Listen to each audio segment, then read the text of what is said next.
Duha sa mga GMA Sparkle Artists ang mubida sa bagong Kapuso Love Series nga Love Is Caught in His Arms. Busa, let's all welcome Caitlyn and Kirsten. Mayong buntag, ladies, at welcome dito sa GMA Regional TV Live. Kindly greet all our Kapusong Bisaya this morning. Hello and mayong buntag sa inyo tanan. Ako si Caitlyn Stave. So happy to be here. Maupay nga aga mga kapuso! Ako po si Kirsten Gonzales. Ayan, fresh na fresh ang ating umaga ngayon kasi we have the freshest faces to watch out dito sa Kapuso Network. Kaya naman, ladies, para naman maiba, kindly guess each other's morning and tell us if it's correct, ha? So let's start with you, Kirsten, and then si Caitlyn.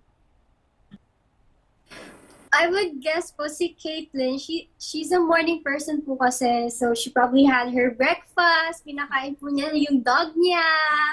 For me, feeling ko yung morning ni Kirsten. Well, actually, look at Kirsten, oh, so sweet, so innocent. Pero she sleeps very, very late and wakes up very, very late. Tama ba? Tama ba yung mga hula ninyo on how you spent your mornings? Yeah.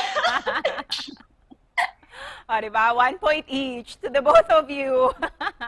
Ayan, you know each other so well talaga. And of course, both of you are proud products of the star maker, Mr. Johnny Manahan from Sparkle GMA Artist Center. Kumusta naman ang naging audition ninyong dalawa para mapasama kayo sa Sparkada? Sa akin po, it was quite the process. Quite the process, grabe. Pero dahil hindi naman ako masyadong fluent sa Tagalog. Still, language learner pa ako kasi I was born and raised in the States. Then, a couple years back, I moved with my family to Bukidnon, Mindanao, since my mother is from Bukidnon. And my dad is actually from Cebu, so fluent jud ko mag-Bisaya. And what about you, Kirsten? Paano ka, how do you feel that you're now part of Sparkada headed by Mr. M?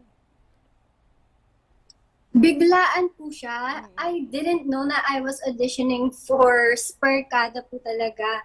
Parang normal lang po siya na audition and parang nasabihan na lang po kami bigla na, you're part of Sparkada, you're gonna be launched as a group. And then, nagulat lang po talaga kaming lahat. At ikaw naman, Caitlyn, magbisaya ko sa imo. Caitlyn, okay ra? Go lang!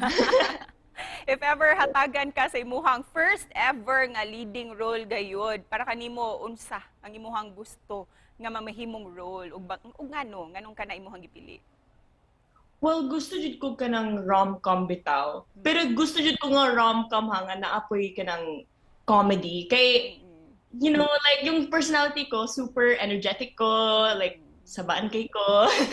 So gusto ko nga naipagka-sweet, pero naapod kay ka ng pagka-funny. Basta we're all very excited sa inyong dalawa, lalo na dito sa bagong project ninyo sa GMA, ang Love Is Caught in His Arms. Kaya naman, Caitlyn, saan ba iikot ang kwento nito? Well, dili na ko gusto i-spoil kay dako kay akong mouth, like mag-ingana jud ko. So mag-ingon ra jud nako is teen love siya. So, naipagkakilig, and there's like drama also. And Kirsten, maliban sa inyong dalawa ni Caitlyn, sino-sino pa yung mga makakasama nyo dito sa series na ito? Kasama po namin si Sofia Pablo, Alan Ansay, Michael Sager, Vince Maristella, Rahil Birria, Sean Lucas, and of course si Chaska at si Tanya. And we can't wait na makita kayong dalawa na magsasparkle talaga dito sa series na ito. With that, Caitlyn, kindly take this opportunity to invite all our kapusong Bisaya na abangan kayo dito sa Love Is Caught in His Arms. Hello mga kapuso. Don't forget to watch us sa GMA, syempre. Love Is Caught in His Arms, soon to be out soon. So marami po siyang pakilig na moments, hindi lang po galing sa kanilang dalawa. In-invite ko po kayo manood ng Love Is Caught in His Arms soon on GMA. Ako po ang gaganapin as Lina po. And if you want to know more about me, you can follow all my social media accounts po at Kirsten Gonzales _. And Caitlyn as well, ano yung mga social media accounts mo? Please invite them to follow you as well. Well, all of my social media accounts are at Caitlyn S. Stave. Sa lahat, sa tanan. Bisag unsa nga social media na ako diha. And daghang salamat sa inyo ha, Kirsten and Caitlyn. So nice to meet you and congrats sa bagong project na ito. Thank you po. Daghang salamat. Thank you po.